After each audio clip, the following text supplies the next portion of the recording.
oportunidad que nos das de reunirnos, Señor, para escudriñar tu palabra, Señor. Gracias por la vida de cada uno de los asistentes y gracias por la presencia de tu Espíritu Santo dirigiendo esta reunión, Señor. Usa la vida de nuestro hermano que ha de compartir tu palabra, que todo sea de bendición, de edificación para nuestra vida, para el crecimiento de nuestra vida espiritual y sobre todo, Señor, para que la pongamos por obra, Señor, porque eso es lo que tú quieres para tu pueblo, para tu iglesia. Oh Dios bondadoso, te damos gracias y te lo pedimos en el nombre de Cristo Jesús, nuestro Salvador. Amén. Amén. Amén. Bueno, pues gracias a Dios hemos llegado hasta este punto de nuestras transmisiones y del estudio. Hoy, por fin vamos a dar estreno y vamos a dar inicio a algo que hemos estado esperando desde hace mucho tiempo. Ahora vamos a estudiar el Nuevo Testamento desde un punto de vista cronológico, en relación a cómo fueron apareciendo las cartas, las epístolas y los evangelios, de acuerdo a una investigación que hizo el hermano Rioli, el hermano Fernando, y que nos va a compartir a nosotros. Antes de pasarle los micrófonos, yo quiero hacer alusión a una situación. Ya tenemos y conocemos que por ahí están corriendo Biblias que ya traen este aspecto, ¿no? O sea, ya vienen mostrando cómo apareció la palabra de Dios, cronológicamente, cómo fueron apareciendo. Sin embargo, lo que vamos a ver hoy, cabe destacar que fue una investigación que hizo el hermano Fer de cero. ¿Y por qué digo esto? Esto lo digo no tanto para hacer alusión específicamente al hermano Fer, no porque no lo quiera hacer, sí le estamos dando un reconocimiento por su corazón dispuesto y su esfuerzo, pero el ejemplo que nos pone el día de hoy es cómo Dios no se limita en darnos sabiduría y darnos dirección, sino que en todos los deseos de nuestro corazón y sobre todo en materia de conocerle a Él, pues nos va abriendo camino y hoy vemos el resultado de esta obra en nuestro hermano Fernando, que va a compartir con todos nosotros esto a continuación, pero sí quería hacer destacar el punto de que todo lo que nos va a compartir, él lo investigó de cero. Y bueno, nos gozamos todavía más porque se puede comprobar con esa Biblia que acaban de lanzar, donde muestra cronológicamente la aparición de los evangelios y y de las cartas y las epístolas. ¿Cómo va a ser la dinámica de este estudio? Bueno, pues vamos a ver el marco histórico nuevamente, vamos a retomar aquella etapa y aquella vez de nuestras temporadas, y esta sería una temporada nueva donde tomamos el marco histórico de lo que vamos a estudiar y luego ya entramos a la parte de la palabra para ver la revelación de Dios. Y aquí va a ser algo muy importante porque vamos a tener revelación de Dios, pero ya desde el punto de vista de por qué se escribió esa carta. Ya tenemos un principio y un fundamento.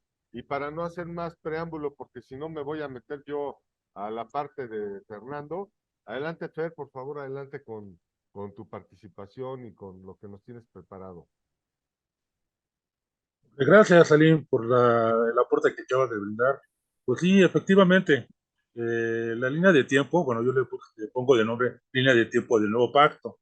Y todo fue cuando estuvimos investigando libros, pero antes de que saliera ese libro, bueno, ya hay Biblias cronológicas, pero acaba de salir una, digo, más completa, pero yo empecé a principios de este año, no, de la mitad del año pasado hasta hace poco que ya estoy dándole forma a la línea de tiempo. Hablamos desde el primer epístola que se escribió hasta el Apocalipsis. Y, y la verdad fue algo de mucho trabajo. De hecho, aquí el hermano Salim también me apoyó, no digo yo todo, me ayudó él y varias libros con los que me apoyé de investigación. También tengo esta y por allá dejé otros libros que empecé a investigar un poco más con mayor profundidad para poder poner un orden de cómo se fueron presentando los libros conforme al Nuevo Pacto, el Nuevo Testamento. Y el primer libro que aparece es en el año 45, aproximadamente 12 años o 15 años después de la muerte de Jesucristo, bueno, en la cruz. Es el libro de Santiago y él viene siendo el medio hermano de Jesucristo. Y hasta que lo vio en la cruz, entendió que era el Salvador. Y bueno, a Santiago se le conoce el hombre de las rodillas, porque siempre oraba de rodillas. Y era en el tiempo del interinato del Imperio Romano de Claudio César y Agripa II.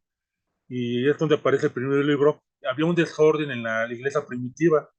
Y ya con la primera epístola de Santiago, empezó a haber un orden con la iglesia. Ya vieron los escritos que ven ahí y eso empezó para mí, de manera personal, es para mí como decir Santiago se llevó la primicia, sin saberlo él, pero para mí, de manera personal, Santiago fue el primer libro que se acomodó al Nuevo Testamento. Y ahí va a haber más libros de los que vamos a estudiar, pero en sí vamos a iniciar con Santiago, ya estoy ganándole un punto a favor al hermano Salim, pero, y créanme hermanos, que ese es un trabajo que la verdad lo hago con mucho cariño por ustedes, lo quiero armar de una sola hoja es imposible, son bastantes, el bosquejo es muy grande, pero tratar de enviarles información a ustedes para que puedan tener una línea de tiempo de cómo se formó desde Cristo en la cruz hasta el Apocalipsis. Y nos va a dar cuenta de cómo se fue formando. Y fue en el tiempo en que también ¿cómo se llama? Pablo se va al exilio y regresa para formar los nuevos libros que se le van metiendo en la línea de tiempo. Y eso era lo que yo les quería compartir. Y vamos a trabajar sobre la línea de tiempo. Sé que hay otros libros que van a ayudarnos, pero este en sí es un trabajo que se lo agradezco primeramente a Dios que me haya puesto en esto. Además que me gusta mucho la investigación, la historia y muchos detalles que vamos a aprender conforme a ese nuevo, esa sorpresa que Salim les ha preparado. Ahora sí que le concedo los micrófonos al hermano Salim. Adelante, hermano. Muchas gracias, Fer. Bueno, decíamos esto. Santiago es la primera carta que se escribe y se escribe antes de los evangelios. Evidentemente, ya con esta perspectiva podemos ya empezar a intuir que el libro de los Hechos también fue de lo último que se escribió. Pero bueno, este no es el punto de ahorita. El punto de ahorita es que se escribe Santiago y esta epístola de Santiago se escribe en el año 50 después de Cristo. Y casualmente se escribe después del martirio de Esteban. Y este dato es muy importante porque al no tener este punto de referencia, no podemos enriquecernos más profundamente con el contenido y lo que nos escribe el hermano de Jesucristo a través de su carta. Entonces, para poder dar lectura a algunos versículos, no tanto lo vamos a estudiar doctrinalmente, pero vamos a ver que los versículos dan testimonio de la fecha que estamos diciendo en la que se escribió la carta. Y si no, el hermano Fer nos los podría decir ahorita si lo estamos equivocando. ¿Por qué? Porque tomemos en cuenta lo siguiente. Santiago escribe esta carta, matan a Esteban, y de repente algo ve Santiago, algo le muestra a Dios que lo hace escribir esta epístola. Eso hay que tomarlo en cuenta para poder dar lectura a esta epístola. Punto número 2. Teniendo todo esto en cuenta, también acordémonos que a la muerte de Esteban ya había la congregación, ya había una iglesia, ya habían entregado sus propiedades y se estaba empezando a formar lo que fuera la iglesia, pero también estábamos en vísperas de la persecución de la iglesia. Antes de que los persiguieran y de que Pablo estuviera atrás de ellos como locos. Entonces, vean, ahora sí, con esta óptica en mente, vean lo que dice Santiago y vamos a empezar a dar lectura con Santiago 1:2. Vean lo que dice: hermanos míos, tened por sumo gozo cuando os halléis en diversas pruebas. En diversas pruebas, ¿no? Santiago ya les está anticipando que va a haber un problema. podemos, Santiago al ver la muerte de Esteban, al ver la persecución que está haciendo Saulo y que está asolando a la iglesia, porque ya había hecho algunos ataques, en ese momento Santiago empieza a escribir y les dice como proféticamente, anticipándole a todos, hermanos, gozaos cuando os halléis en diversas pruebas. Y vamos a meterle un poquito de doctrina a esto, diciendo lo siguiente, la el versículo 3 dice, sabiendo que la prueba de vuestra fe produce paciencia. ¿Y qué es la palabra paciencia? La palabra paciencia, muchos la hemos estudiado, se llama hupomone. Pero dentro de ese rasgo, hupomone dice paciencia alegre. Dice resistencia o aguante alegre. Eso significa la palabra hupomone, resistencia. Aguante alegre. Entonces, ¿qué está diciendo Santiago? A partir de este momento, hermanos, gócense cuando pasen por un momento de gran resistencia y tengan un aguante alegre. Y continúa diciendo, mas tenga la paciencia su obra completa para que seáis perfectos y cabales, sin que os falte cosa alguno. Y esta palabra en la que él está hablando de, de su obra completa. Esta parte que él dice, su obra completa, esta palabra de conocimiento, esta palabra de su obra completa, él se está refiriendo a que la paciencia no acaba nada más con esa resistencia, si con eso esto, sino la paciencia termina cuando hay una madurez mental o espiritual, y nos lo refiere de la siguiente manera. Versículo 5. Y si alguno de vosotros tiene falta de sabiduría, pídala a Dios, el cual da a todos abundantemente sin reproche. Y diciendo de esta manera, Santiago está preparando a todos para una prueba muy difícil. Una prueba donde ese tiempo o esa iglesia que pensaron que ya se había formado, pues se va a poner en persecución. Y de ahí se desata cuando viene la persecución y viene Jesucristo a revelarse a Pablo. Pero bueno, ahí es donde estamos ubicados en el tiempo. Y Fer, si nos gustas complementar un poco más de lo que está pasando en ese momento cuando Santiago está escribiendo estas palabras, por favor.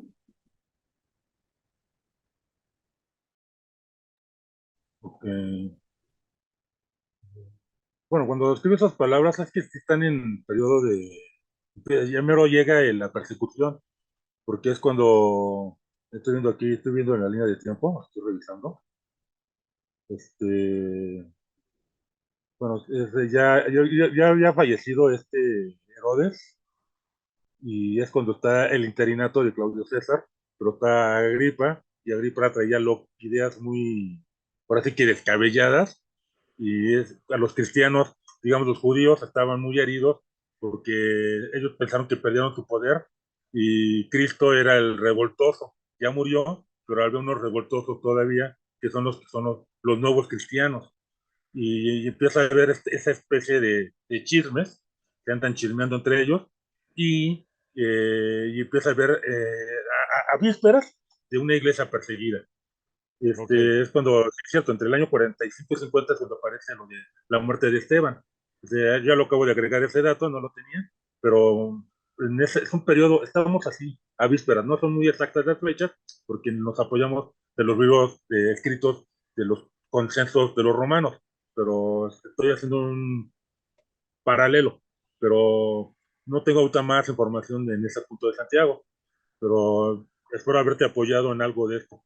No, no, no, todo está perfecto. El asunto es que yo quería que ustedes profundizaran y se ubicaran exactamente en la motivación del corazón de Santiago a la hora de escribir esta epístola, porque está viendo que mataron a Esteban y está Exacto. viendo que ya hay amenazas sobre toda la congregación que se forma en ese momento, prosperando o anticipando lo que había de ser las iglesias. Entonces, vean esta situación. Una vez más, vean las palabras de Santiago cuando él dice, hermanos míos, tened por sumo gozo cuando los halléis en diversas pruebas, sabiendo que la prueba de vuestra fe produce paciencia, mas tenga la paciencia su obra completa, para que seáis perfectos y cabales sin que os falte cosa alguna. Esta palabra completa que está usando Santiago en ese momento es la palabra teleios, disculpen la pronunciación, la corrijo, teleios, que esta palabra significa más tenga la obra su conocimiento mentalmente y carácter moral completo, completo, para que seáis perfectos y cabales. Entonces, ya Jesucristo, ya el Espíritu Santo, a través de Santiago, nos está anticipando que esa persecución y toda esa situación por la que iba a entrar la iglesia de Cristo, iba Dios a encaminarla y a utilizarla para que ellos crecieran en conocimiento, crecieran mentalmente y tuvieran un carácter moral. Eso es fundamental. Eso es fundamental saberlo porque tenemos que entender que aún hoy Dios sigue trabajando con nosotros a través de las pruebas. Pero el punto focal de todo el estudio, y hemos llegado a ese paso importante para que ustedes los vean, dense cuenta que Santiago no está revelando nada acerca de la gracia. En este punto, lo que nos muestra la situación y el estado en que fue escrita esta carta es que no se está mencionando lo que es la gracia. Sí menciona Santiago en su epístola la gracia una vez en el versículo, pero todo lo demás que él está platicando, no está platicando acerca del tiempo de la gracia. Él aún está basando todo su diálogo y todo su argumentación y su plática a través del tiempo de la ley, y está hablando de la ley, y está hablando de la ley, y está hablando de la ley. Aún en este momento está hablando de la ley. ¿Por qué? Porque todo lo que hemos sabido de la gracia es revelado por Pablo, pero Pablo en este momento todavía no había Pablo. Todavía había Saulo. Espero darme a entender correctamente en este punto. Entonces, ¿qué es fundamental? Es cotejar el conocimiento que nos brinda hoy Dios a través del hermano Fer y que nos dice y que nos pone en orden cómo fueron escritos los evangelios para venir a la epístola de Santiago y darnos cuenta que Santiago no está hablando de la gracia. Está hablando acerca de la conducta, del freno del hombre, pero no por gracia, sino porque uno debe de frenarse, aún está postrado o en periodo, pongámoslo de esta manera, aún está en periodo de transición, toda la iglesia de la ley a la gracia. Aún la iglesia está pasando en una transición que viene de la ley a la gracia. Y es importante porque ya lo hemos platicado en los estudios, en las temporadas primeras de este curso, hemos estado platicando que todos transitamos de nuestras fuerzas a la gracia, de nuestros pensamientos al conocimiento de la gracia. Todos pasamos por ese proceso. ¿Por qué va a ser diferente en nosotros? ¿Por qué habremos de pensar que nosotros ya, ¡pum!, de un golpe ya sabemos lo que es la gracia y conocemos a profundidad lo que Dios nos ha dado como un regalo inmerecido. De ninguna manera. Aún nosotros tenemos que pasar. Y he marcado algunos versículos que nos pueden mostrar este punto. Si me gustan acompañar al verso 22 del capítulo 1, y dice así: pero ser hacedores de la palabra y no tan solamente oidores, engañados a vosotros mismos. Versículo 26. Y si alguno cree ser religioso entre vosotros y no refrena su lengua, sino que engaña su corazón, la religión del tal es vana. No está hablando de la gracia. Capítulo 2, verso 1. Hermanos míos, que vuestra fe en vuestro glorioso Señor Jesucristo sea sin acepción de personas. Ok, ahí ya empezó a Santiago a abrir la puerta a que Jesús vino por todos, no nada más por unos cuantos. Verso 5, capítulo 2. Hermanos míos, amados, oíd. ¿No ha elegido Dios a los pobres de este mundo para que sean ricos en la fe y hacerlos del reino que ha prometido a los que le aman? Vuelvo a repetir, hermanos míos, oíd, ¿no ha elegido Dios a los pobres de este mundo para que sean ricos en fe y herederos del reino que ha prometido a los que le aman?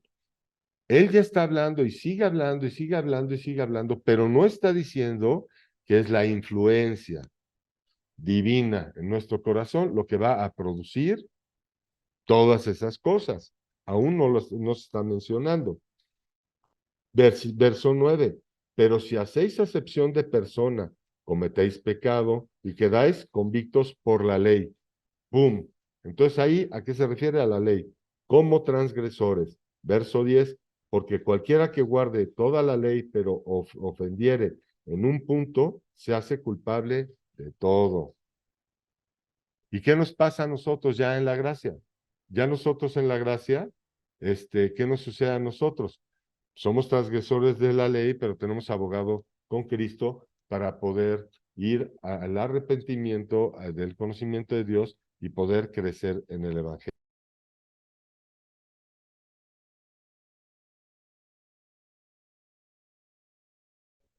Entonces, vemos que aún no ha sido revelado esos aspectos de la gracia que hemos adquirido por nuestro Señor Jesucristo. Y así podemos continuar hablando, porque son puntos bien interesantes, ¿no? Si vamos a capítulo 3, verso 18, pero alguno dirá, tú tienes fe y yo tengo obras, muéstrame tu fe y tus obras, y yo te mostraré mi fe por mis obras. Hasta aquí vamos a dejar un poco la lectura, porque corremos el riesgo de desviarnos del concepto de lo que estamos platicando. El concepto de lo que estamos platicando, y ya ustedes podrán irle dando lectura, porque hay un punto muy importante.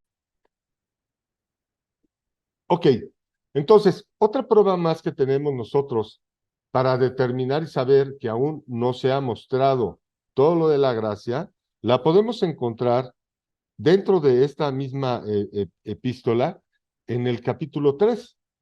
Vamos a leer el verso 8, el 13 y el 16. Los voy a leer corrido para darle continuidad al concepto y no perdernos. Pero ningún hombre puede domar la lengua, que es un mal que no puede ser frenado, llena de veneno mortal. Pero dice el verso 3:13, quien es sabio y entendido entre vosotros, muestre la buena conducta. Verso 16, porque donde hay celos y contención, allí hay perturbación y toda obra perversa. Pero ¿qué nos dice Pablo con el respecto de la gracia? Dios, a través de Pablo, el Espíritu Santo nos revela que con la gracia también nos ha dado dominio propio. Y si nos ha dado dominio propio, luego entonces nos ha capacitado bajo su influencia de refrenar nuestra lengua. Pero en este punto Santiago no lo está revelando porque aún no ha sido revelado, pues ya habíamos dicho que aún no había Pablo. aún había Saulo. Y recuerden que a Jesús le plació utilizar a Pablo para revelarnos muchas cosas y para llevar el evangelio a todos los gentiles, ¿no? Entonces, si continuamos adelante, vamos a seguir viendo que Santiago sigue describiendo situaciones en relación al cumplimiento de la ley, donde le llama a los hermanos a que se esfuercen, a que pidan sabiduría y entendimiento, y que también resistan, que tengan aguante alegre cuando pasen por diversas pruebas, anticipando la persecución de la iglesia y la muerte de tantos cristianos que vinieron posteriores a todos estos tiempos de los que estamos hablando. Bueno, hasta aquí ha llegado el estudio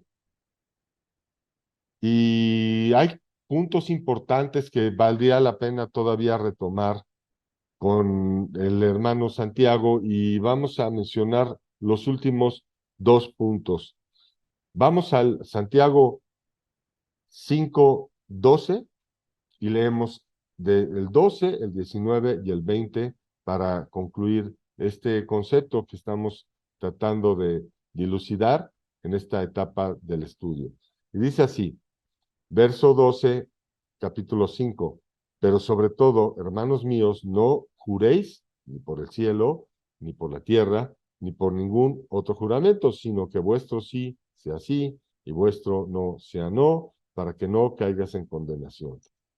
Capítulo 5, verso 19. Hermanos, si alguno de vosotros se ha extraviado de la verdad y alguno le hiciere volver, verso 20, sepa que el que haga volver al pecador del error de su camino, salvará de muerte un alma y cubrirá multitud de pecados. Santiago cierra esta epístola diciéndonos a todos nosotros que tenemos que orar unos por los otros, que tenemos que hablar las cosas y confesarnos las cosas unos con los otros.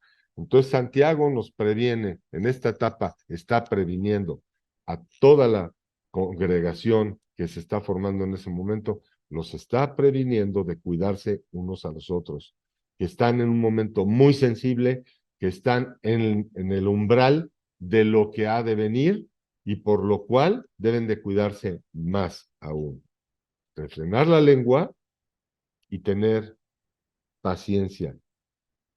Todo la epístola de Santiago está basada en que tengamos paciencia y que esa paciencia produzca su obra completa. Ese es el fundamento de la epístola de Santiago para poder tomar todos estos elementos de doctrina, todos estos elementos espirituales que nos dice que echemos por obras y llevarlos a cabo. Pero bueno, nosotros ya estamos en el tiempo de la gracia y todas estas cosas deben de ser producidas en nosotros, en nuestro corazón, porque de otra manera, la gracia que decimos que tenemos no es en nosotros y podemos estar haciéndolo todo en nuestras fuerzas. Y nosotros como iglesia hemos vivido experiencias vastas a través de las cuales hemos notado toda esa situación. Entonces, hermanos, vamos a orar, no sin antes invitar a todos los que nos están viendo.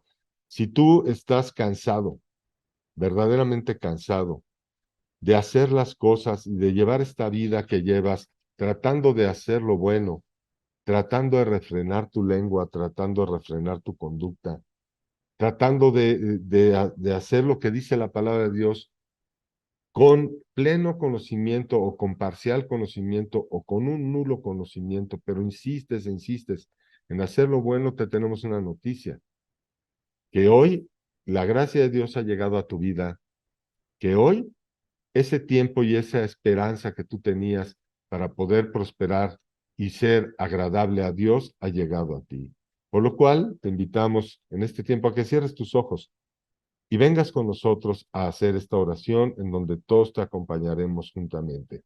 Señor Jesús, yo me arrepiento de haber hecho todo en mi esfuerzo, en mis fuerzas, de andar buscando controlar mi conducta que tu propia palabra de Dios dice que apartados de ti no puedo controlar. Y es por ello que te pido perdón por haber estado apartado de ti, creyendo que haciendo lo bueno conforme a mi esfuerzo y mi capacidad, voy a poder ser agradable a nuestro Señor, a nuestro Dios. Por ello te pido, Padre, Señor Jesús, entra en mi vida, sé mi Señor, sé mi Salvador. Tómame para que yo y mi casa seamos salvos, porque yo sé que Dios te resucitó de entre los muertos para que podamos ser coherederos juntamente contigo de tu reino venidero y seamos librados de esta perversa generación. Te lo pedimos hoy fuertemente entre todos nosotros, en el nombre de Jesús. Amén. Y queremos decirte que si hoy has hecho esta oración con nosotros, pues nos dejes tu comentario, nos mandes una señal para poder estar en contacto contigo, poderte mandar material a través de las redes sociales o el vínculo que tú nos quieras dejar un correo o algo, eres bienvenido para que te podamos mandar material y todo. Y a todos ustedes que nos están viendo, si ya tienen la respuesta a esta trivia del hermano Fernando, bueno, mándenlo, yo digo que me lo manden ahí por inbox en mi WhatsApp para que podamos tener a los ganadores de este regalo que ha preparado Fernando para todos ustedes. No sé si hay alguna duda. Pues estos estudios van a ser un poco breves porque no vamos a entrar a profundidad, sino vamos a tocar a profundidad lo que hace alusión que demuestra el tiempo en el que cada carta y cada epístola fue escrita. Y ello en la esperanza de que arrojemos más luz a nuestro estudio cotidiano, arrojemos más luz a lo que compartamos en las calles, con las personas que Dios acerque a nosotros. Y bueno, dicho esto, entonces, estamos cerrando el estudio, estamos despedidos y los esperamos en la próxima semana.